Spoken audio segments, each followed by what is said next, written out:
Sejħa oħra mill-Aġenzija l-Enerġija u l-Ilma l-proġetti li jkunu qed jindirizzaw sfidi nazzjonali fis-setturi kemm tal-enerġija kif ukoll tal-ilma.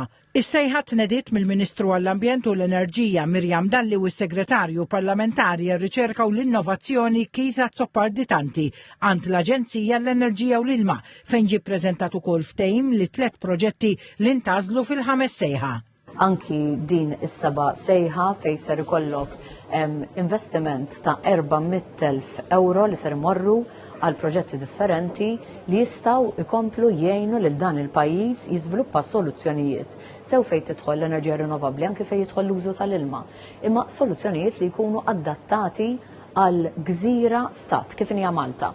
L-iskemi jinkoraġġixxu aktar partiċipazzjoni kemm minn organizzazzjonijiet pubbliċi u privati biex ikunu ta' appoġġ fir-riċerka. Qed naraw kif dan il-programm permezz ta' skemi se jkunu qegħdin jiġu iffinanzjati numru ta' proġetti f'settur importanti ħafna għal pajjiżna, jiġifieri dak tal-użu responsabbli tar-riżorsi kif ukoll fejn tidħol it-tibdil fil-klima.